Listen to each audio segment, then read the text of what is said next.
Imagine this, a rusted Colt revolver lying silent inside a wooden chest, untouched for over a century. Its barrel, dark with time, still holds the echo of a gunfight long forgotten. But this isn't just any old six-shooter. Inside it, hidden deep within the grip, was something no gunsmith, no collector, no historian had ever noticed before. A secret sealed in steel. And when that secret was finally uncovered 150 years later, it didn't just tell a story about a gun. It told the story of love, betrayal, and a man who chose death over dishonor. It all began in the late 1800s, the American Wild West, a time when every man carried his reputation on his hip and his fate in a holster. Our story centers on Samuel McGraw, a cowboy, outlaw, and former Union soldier who'd seen more blood than most men could bear. He roamed from Kansas to New Mexico, known for his fast draw and his colder stare. But what people didn't know was that Samuel wasn't running from the law, he was running from himself. Because in the war, he'd done something he could never undo. After the war ended, Samuel tried to bury his past under the dust of the frontier. He drifted through saloons, bar fights, and bounty jobs until he found himself in a small town called Red Hollow, a place that barely existed on any map.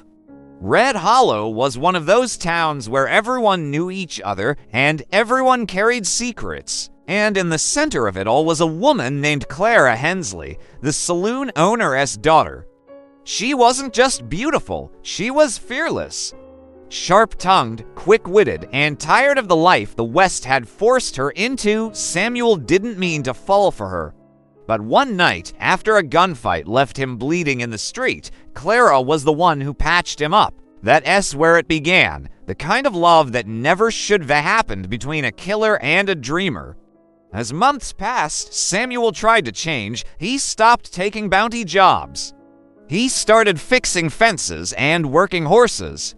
And for the first time in years, he began to feel like a man again. But the West has a way of reminding you who you are. One night, a gang of ex-Confederate raiders rode into Red Hollow, led by a man Samuel knew all too well from the war, Elias Trent, a man who once called Samuel brother.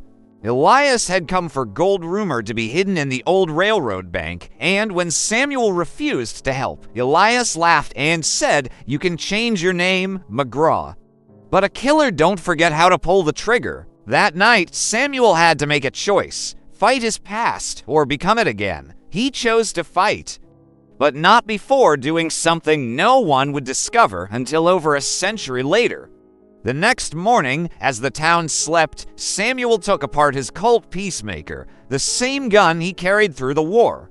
Inside the wooden grip, he carved out a small hollow, and in that hollow, he placed a piece of paper, folded so tightly it could barely breathe. On it, he wrote one last letter.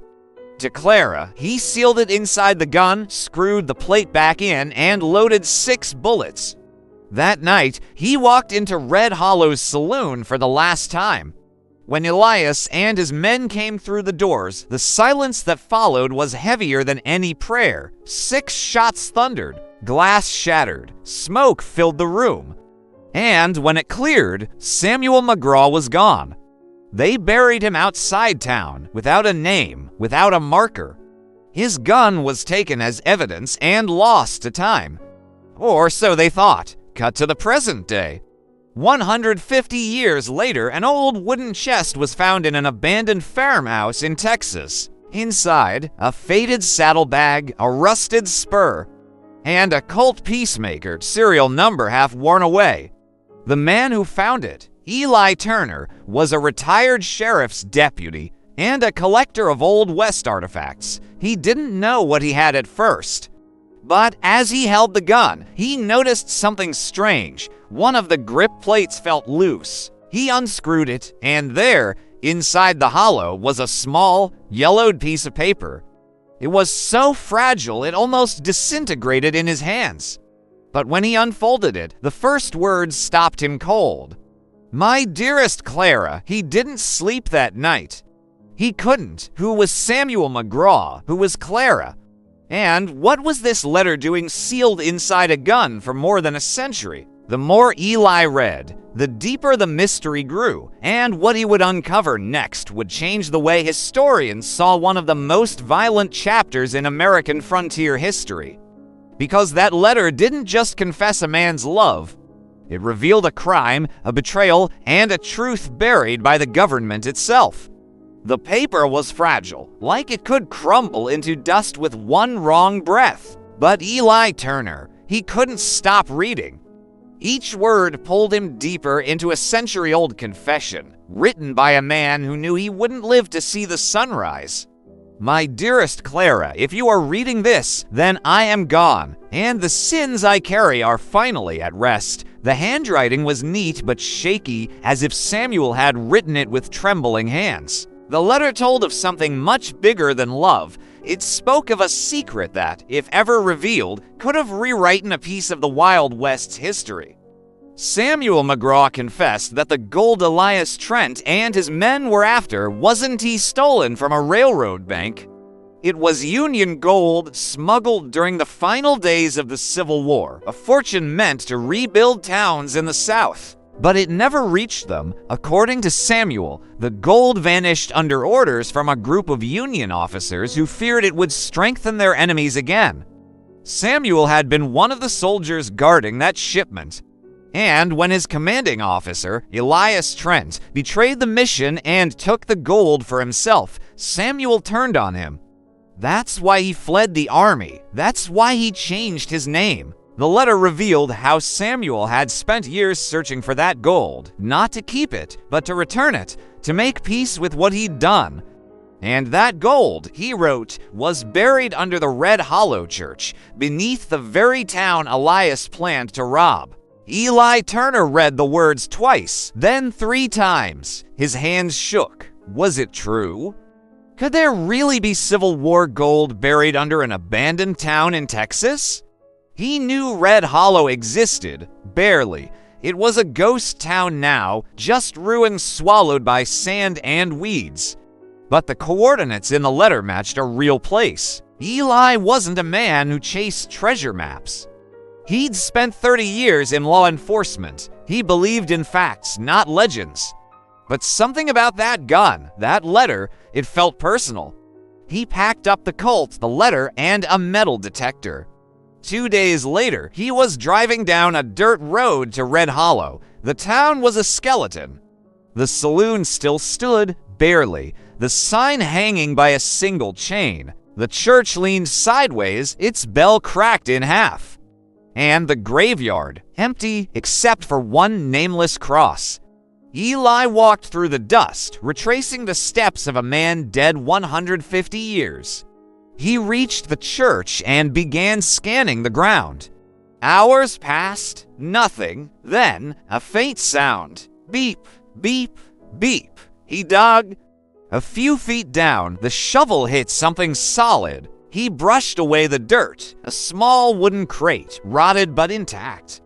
Inside, wrapped in canvas and tarnish, were 6 gold bars, each stamped with a Union Eagle and the year 1865. Eli froze. He wasn't just holding history.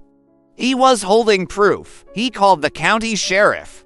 Then historians. Then the news. Within weeks, Red Hollow became the center of a national storm. Archaeologists confirmed the gold was real. Authentic Civil War bullion. But when they tested the Colt revolver, they found something even stranger. Beneath the rust, etched faintly inside the barrel, were initials SM. RIP, the same initials found at the bottom of the letter? Samuel McGraw's story was real. The discovery made headlines across America. But as the letter spread, historians noticed something odd. The name Elias Trent appeared in several classified Union dispatches, reports that had been sealed for over a century. They told of a betrayal, a massacre, and a missing shipment of government gold, covered up to protect reputations. Samuel's letter didn't just tell a personal story. It exposed a hidden chapter of U.S. military history that no one was ever meant to read, but the mystery didn't end there. When investigators re-examined the Colt's grip, they found something else. A second compartment, one smaller, hidden even deeper. Inside it, another scrap of paper. Only a few words were legible. For Clara, if I fail, tell them the truth. The blood ain't on my hands. And below it, smudged by time and sweat, was a single name. Fort Stanton. That's where the trail turned from legend to obsession. Eli Turner wasn't just holding a letter anymore. He was holding a key to one of the West's greatest unsolved mysteries, and maybe a map to a second treasure buried beneath American history itself. But what he didn't know yet was that someone else was looking for it too, a man whose family name was Trent. A month after the discovery, Eli Turner thought the story was over. The gold was secured, the Colt revolver displayed in a museum, and Samuel McGraw's name finally written into history. But peace never lasts long when treasure and blood are involved. Late one night, Eli received a letter, no return address. Just one line on the envelope, written in a firm, elegant hand. You have something that belongs to my family. Inside was a photo. An old black and white portrait of a man in uniform, Union blue, cold eyes, a scar across his jaw. And written beneath it, Colonel Elias Trent, 1865. Eli froze. The name from the letter, the man Samuel McGraw had sworn betrayed him. But there was something else. In the corner of the photo, a reflection in the glass. A faint outline of another figure holding a revolver, the same Colt. That couldn't be coincidence. 2 days later, a black truck pulled up outside Eli's house. A man stepped out, tall, mid-40s, dressed sharp, wearing dark sunglasses. Mr. Turner, he said calmly, my name is Nathan Trent. Colonel Elias Trent was my great-great-grandfather. His voice carried the same weight as the men who'd carved history. Confident, dangerous, and eerily polite. I think we need to talk about that gun. Eli invited him in. The Colt was now locked in a local museum, but the letter, the original, remained in Eli's care. Nathan studied it like a man reading his own death sentence. My family's name was dragged through the mud because of this, he said. They called him a traitor, a thief. But you want to know the real story? He leaned in. Samuel McGraw wasn't a hero. He killed my grandfather in cold blood and took that gold for himself. Eli felt his pulse spike. That's not what the letter says. Nathan smiled. Letters lie. Families lie less, but something in his tone didn't sit right. Eli had spent a lifetime reading people. Nathan wasn't here for truth. He was here for what was missing, that second note, the one that mentioned Fort Stanton. After Nathan left, Eli began digging again, this time through archives, not dirt. Fort Stanton had been a real Union outpost in New Mexico. A fortress turned prison, turned hospital, turned graveyard. And buried beneath those layers of history were records of secret shipments, gold, weapons, and experimental technologies that disappeared during the war. One of those shipments had been under the command of Colonel Elias Trent, another under the name Samuel McGraw. They weren't enemies, they'd been partners. Until greed tore them apart, the next morning, Eli received another message. This time, it wasn't a letter, it was an email. No subject line, no signature. Just a photo attachment. He opened it. There, standing in front of Fort Stanton's rusted gates, was Nathan Trent, and beneath the image, 3 words. You were right, Eli knew what that meant. The Trents had found something, maybe the rest of the gold. Maybe more letters, maybe proof. But if history had taught him anything, it was that truth never came without blood. He packed his bag again, this time carrying only a flashlight, a recorder, and Samuel's letter. He drove through the night to Fort Stanton, guided by a storm rolling in over the desert. When he arrived, the fort was silent, the gates creaked open. The air smelled like rust and ghosts. Inside the barracks, footprints, fresh, and at the far end of the room, a single lantern burning low. Eli called out, "Trent!" No answer, only the echo of wind through broken glass. Then, a flash of light, a shot rang out. Eli ducked.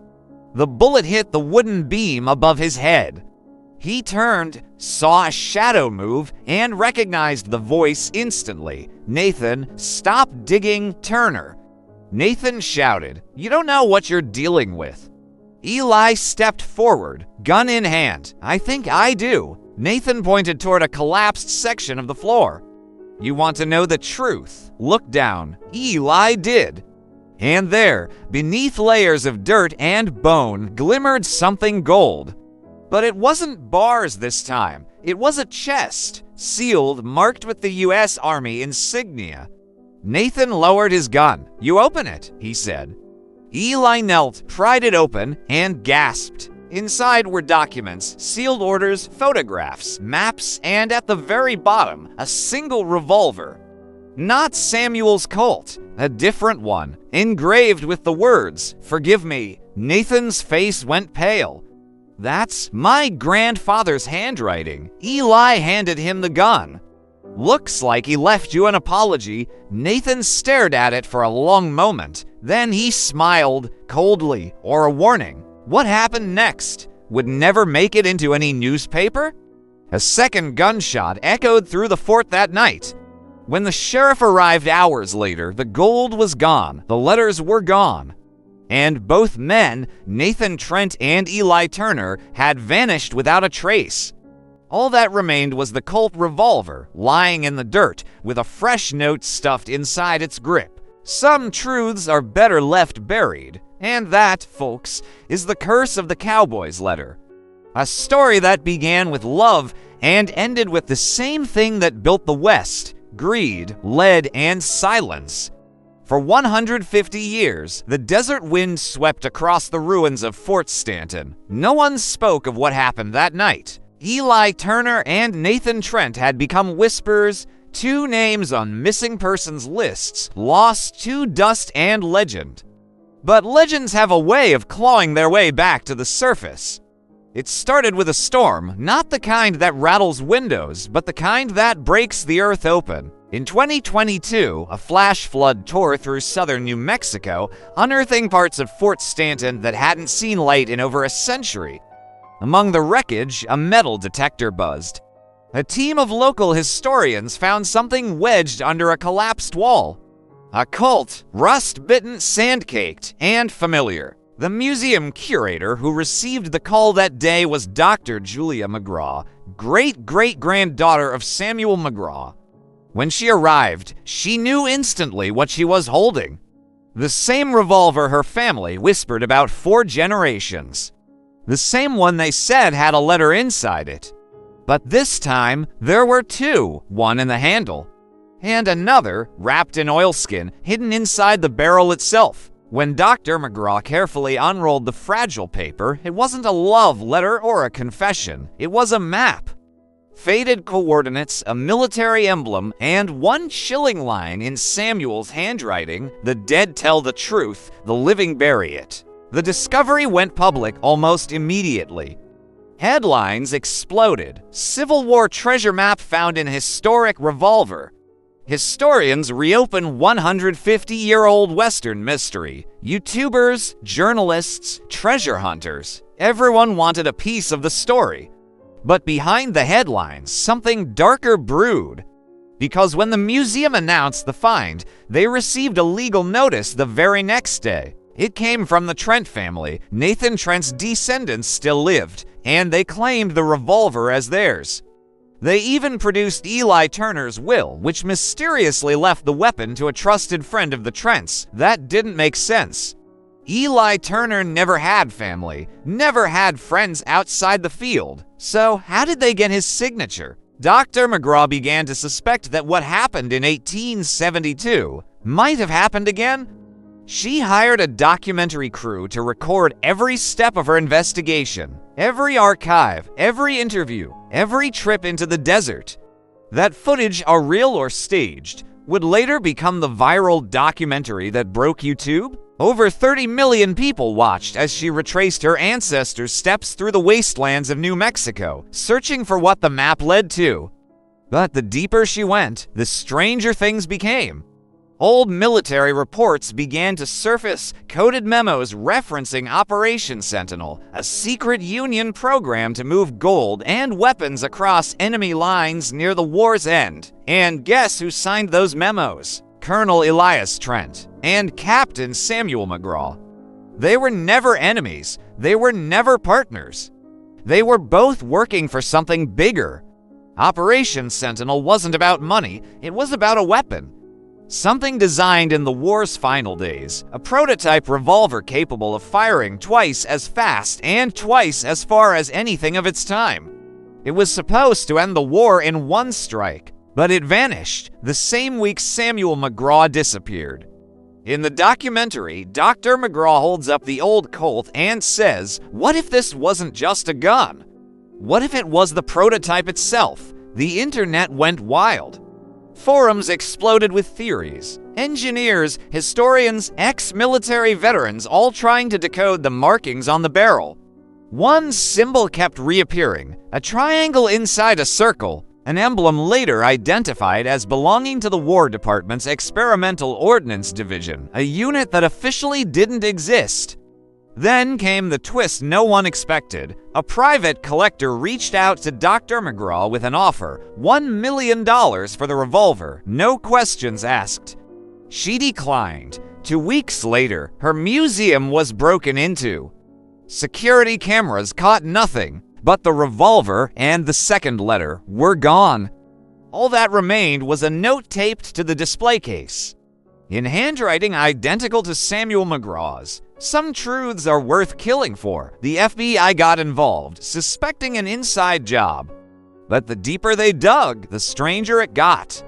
The security system had been disabled remotely by someone using military-grade encryption, and the fingerprints found on the glass belonged to no one in their database, at least not anymore, because they belonged to Eli Turner. DNA experts confirmed it, a partial match to hair found on the revolver handle, consistent with samples preserved from the 1870 case files.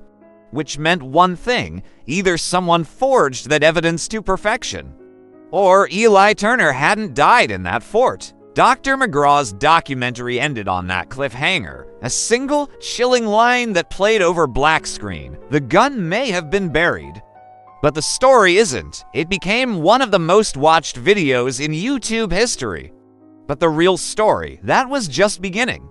After the break-in, Dr. Julia McGraw's life changed overnight. Her museum went from a quiet desert exhibit to the center of a national investigation. The FBI was stonewalling, the media was circling, and the internet was turning her family history into conspiracy fuel. But Julia wasn't done. She couldn't be. Not after the handwriting. Not after the fingerprints. Not after realizing her family had been guarding a secret they didn't even understand. She reached out to Dr. Marcus Hale, a former Pentagon historian who had written extensively about lost Civil War technologies. When Julia showed him the photographs of the revolver and the letters, his face drained of color. He whispered, "This isn't just a weapon. It's the missing Sentinel." Julia leaned forward. "What Sentinel?" Hale took a deep breath. It was supposed to be the first repeating revolver built for chemical propulsion, a weapon that could fire with near-zero delay using liquid ignition compounds. It wasn't a gun. It was a prototype for mechanized warfare. The project had been classified by the Union War Department under something called Project Lament. Its goal was simple: build a weapon powerful enough to end the war in a single week. Only 3 prototypes were ever made. 2 were destroyed in testing. The third, codenamed Sentinel Mark I, vanished. And now, a century and a half later, it had resurfaced.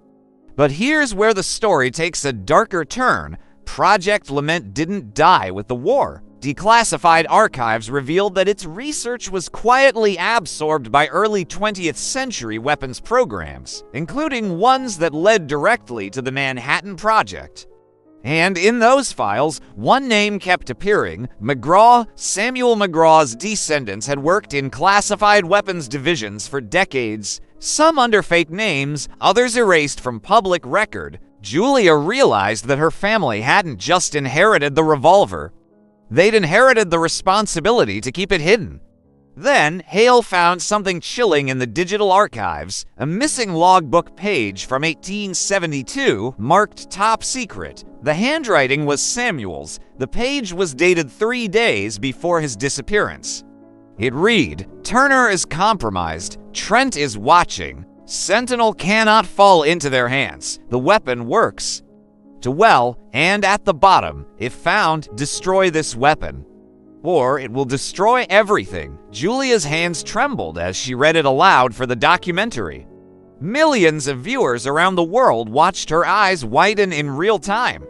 This wasn't just a mystery anymore. It was a warning. Holly's expression hardened. "Julia, if your ancestor was telling the truth, then this gun could still be active. The compounds used in liquid ignition can remain stable for over a century in the right conditions." Julia looked at the camera. "You're saying it could still fire?" Hale nodded. "I'm saying it could still explode." 2 weeks later, a construction crew uncovered a hidden chamber beneath Fort Stanton. Inside were crates sealed with wax, marked with the same triangle and circle insignia found on the revolver. Inside them, blueprints, chemical flasks, and something wrapped in a Confederate flag, an identical revolver, but this one wasn't corroded. It looked new, like it hadn't aged a day. Hale and Julia sent it for analysis. When the results came back, they were impossible. The materials used weren't from the 1800s. They were from the 1940s, which meant someone had rebuilt it, and they hadn't stopped there. Military records showed a pattern of disappearances. Engineers, metallurgists, chemists, all connected to classified projects between 1945 and 1962, all reportedly working on advanced munitions prototypes. And then, out of nowhere, the project was shut down. Every file destroyed, every trace erased, except one. A requisition slip found in the National Archives. It read, "Shipment of Sentinel Mk2, approved for testing, Nevada site." The date, July 15, 1945, the exact week of the first nuclear test. Julia and Hale looked at each other. "You're saying Sentinel wasn't a weapon?" "It was the start of the bomb program." Hale nodded. "It wasn't the start, it was the prototype. The idea wasn't about bullets. It was about controlled ignition, the same principle that would one day split the atom. Samuel McGraw and Eli Turner had created a weapon that could change warfare forever. And the government spent the next century making sure no one ever knew. In the final sequence of the documentary, Julia walks alone through the desert at dawn, holding her ancestor's revolver under the rising sun. Her voiceover says, "For 150 years, this weapon stayed hidden." Maybe that's how it was meant to be, but if history teaches us anything, the moment we uncover power, someone always tries to use it again. She pauses. And maybe that's what my great-great-grandfather feared the most. The camera zooms in slowly on the gun. The engraving on the barrel catches the sunlight, revealing a Latin phrase, finally deciphered, Ultima Manus Dei, the final hand of God. The screen cuts to black. Then, one last sound, a single gunshot echoing through the desert.